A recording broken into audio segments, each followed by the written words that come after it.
दुर्गा सप्तशती 12वां अध्याय। अर्थ ध्यानम।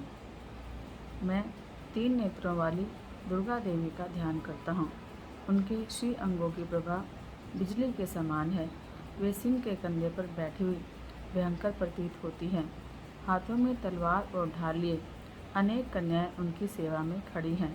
वे अपने हाथों में चक्र, गदा, तलवार, ढाल, बाण, धनुष, पाश और तर्जनी मुद्रा धारण किए हुए हैं। उनका स्वरूप अग्निमय है और वे माथे पर चंद्रमा का मुकुट धारण करती हैं। अब अध्याय। देवी बोली, देवताओं, जो एकाग्र मन से प्रतिदिन इन स्तुतियों से मेरा स्तवन करेगा, उनकी सारी बाधा मैं निश्चय ही दूर कर दूंगी। जो मधु कैटभ का नाश, महिषासुर का वध और शुंभ निशुंभ के संहार के प्रसंग का पाठ करेंगे तथा अष्टमी, चतुर्दशी और नवमी को भी जो एकाग्र मन से भक्तिपूर्वक मेरे उत्तम महात्म्य का श्रवण करेंगे, उन्हें कोई पाप नहीं छू सकेगा। उन पर पाप जनित आपत्तियाँ भी नहीं आएंगी। उनके घर में कभी दरिद्रता नहीं होगी और उनके कभी प्रेमी जनों से बिछोह का कष्ट भी नहीं भोगना पड़ेगा। इतना ही नहीं, उन्हें शत्रु से, लुटेरों से, राजा से, शस्त्र से, अग्नि से और जल की राशि में भी कभी भय नहीं होगा। इसलिए सबको एकाग्र मन से भक्तिपूर्वक मेरे इस महात्म्य को सदा पढ़ना और सुनना चाहिए। यह परम कल्याणकारक है। मेरा महात्म्य महामारी जनित समस्त उपद्रवों और आध्यात्मिक आदि तीनों प्रकार के उत्पातों को शांत करने वाला है। मेरे जिस मंदिर में प्रतिदिन विधिपूर्वक मेरे इस महात्म्य का पाठ किया जाता है, उस स्थान को मैं कभी नहीं छोड़ती।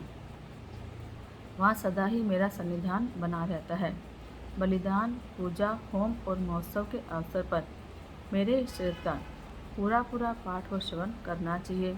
ऐसा करने पर मनुष्य विधि को जानकर या बिना जाने भी मेरे लिए जो बलि, पूजा या होम आदि करेगा, उसे मैं बड़ी प्रसन्नता के साथ ग्रहण करूँगी। शरद काल में जो वार्षिक महापूजा की जाती है, उस अवसर पर जो मेरे इस महात्म्य को भक्तिपूर्वक सुनेगा, वह मनुष्य मेरे प्रसाद से सब बाधाओं से मुक्त और धन, धान्य और पुत्र से संपन्न होगा। इसमें तनिक भी संदेह नहीं है। मेरे इस महात्म्य, मेरे प्रादुर्भाव की सुंदर कथाएं और युद्ध में किए हुए मेरे पराक्रम सुनने से मनुष्य निर्भय हो जाता है। मेरे महात्म्य का श्रवण करने वाले पुरुषों के शत्रु नष्ट हो जाते हैं। उन्हें कल्याण की प्राप्ति होती है और उनका कुल आनंदित रहता है। सर्वत्र शांति कर्म में बुरे स्वप्न दिखाई देने पर और ग्रह जनित भयंकर पीड़ा उपस्थित होने पर मेरा महात्म्य श्रवण करना चाहिए। उससे सब विघ्न और भयंकर बाधाएं और ग्रह पीड़ाएं शांत हो जाती हैं और मनुष्यों द्वारा देखा हुआ बुरा सपना भी शुभ सपने में बदल जाता है। बाल ग्रहों से आक्रांत हुए बालकों के लिए यह महात्म्य शांति कारक है और मनुष्यों के संगठन में फूट होने पर यह अच्छी प्रकार मित्रता कराने वाला होता है। यह महात्म्य समस्त दुराचारियों के बल का नाश करने वाला है। इसके पाठ मात्र से राक्षसों, भूतों और पिशाचों का नाश हो जाता है। मेरा यह सब महात्म्य मेरे सामीप्य की प्राप्ति कराने वाला है। पशु, पुष्प, अर्घ्य, धूप, दीप, गंध आदि उत्तम सामग्री द्वारा पूजन करने से, ब्राह्मणों को भोजन कराने से, होम करने से, हर रोज अभिषेक करने से, नाना प्रकार के अन्य भोगों का अर्पण करने से और दान देने आदि से 1 वर्ष तक जो मेरी आराधना की जाती है, उससे मुझे जितनी प्रसन्नता होती है, उतनी प्रसन्नता मेरे इस उत्तम चरित्र का एक बार श्रवण करने मात्र से हो जाती है। यह महात्म्य श्रवण करने पर पापों को हर लेता और आरोग्य प्रदान करता है।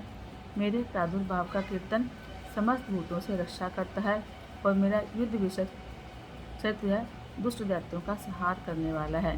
इसके श्रवण करने पर मनुष्यों को शत्रु का भय नहीं रहता। देवताओं, तुमने और ब्रह्मर्षियों ने जो मेरी स्तुतियाँ की हैं तथा ब्रह्मांड ने जो मेरी स्तुति की है, वे सभी कल्याणकारी बुद्धि प्रदान करती हैं। वन में, सूने मार्ग में अथवा दावानल से गिर जाने पर, निर्जन स्थान में लुटेरों के दाव में पड़ जाने पर, या शत्रुओं से पकड़े जाने पर, या जंगल में सिंह, व्याघ्र और जंगली हाथियों के पीछा करने पर, कुपित राजा के आदेश से वध या बंधन के स्थान में ले जाए जाने पर और महासागर में नाव पर बैठने के बाद भारी तूफान से नाव के डगमग होने पर और अत्यंत भयंकर युद्ध में शत्रुओं का प्रहार होने पर अथवा वेदना से पीड़ित होने पर किम बहुना सभी भयानक बाधाओं के उपस्थित होने पर जो मेरे इस चरित्र का स्मरण करता है वह मनुष्य संकट से मुक्त हो जाता है। मेरे प्रभाव से सिंह आदि हिंसक जंतु नष्ट हो जाते हैं और लुटेरे और शत्रु भी मेरे चरित्र का स्मरण करने वाले शत्रु से पुरुष से दूर भागते हैं। ऋषि कहते हैं कि यों कहकर प्रचंड पराक्रम वाली भगवती चंडिका सब देवताओं के देखते देखते वहाँ अंतर ध्यान होगी। फिर सारे देवता भी शत्रु के मारे जाने से निर्भय हो पहले की तरह यज्ञ भाग का उपभोग करते हुए अपने अपने अधिकार का पालन करने लगे। संसार का विध्वंस करने वाले महाभयंकर अतुल पराक्रमी देव शत्रु शुंभ और महाबली निशुंभ के युद्ध में देवी द्वारा मारे जाने पर शेष दैत्य पाताल में चले गए। राजन, इस प्रकार भगवती अंबिका देवी नित्य होती हुई भी पुनः पुनः प्रकट होकर जगत को रक्षा करती है। वे ही इस विश्व को मोहित करती हैं, वे ही जगत को जन्म देती हैं और वे ही प्रार्थना करने पर संतुष्ट हो विज्ञान और समृद्धि प्रदान करती हैं।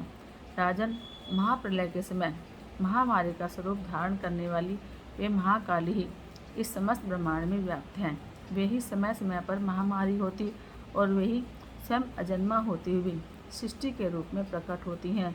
वे सनातनी देवी ही समयानुसार संपूर्ण भूतों की रक्षा करती हैं। मनुष्यों के अभ्युदय के समय वे ही घर में लक्ष्मी के रूप में स्थित हो उन्नति प्रदान करती हैं और वे ही अभाव के समय दरिद्रता बनकर विनाश का कारण होती हैं। पुष्प, धूप और गंध आदि से पूजन करके उनकी स्तुति करने पर वे धन, पुत्र, धार्मिक वृद्धि और उत्तम गति प्रदान करती हैं। इस प्रकार श्री मार्कंडेय पुराण में सावर्णिक मनवंतर के कथा के अंतर्गत देवी महात्म्य में फलश्रुति नामक 12वां अध्याय पूरा हुआ।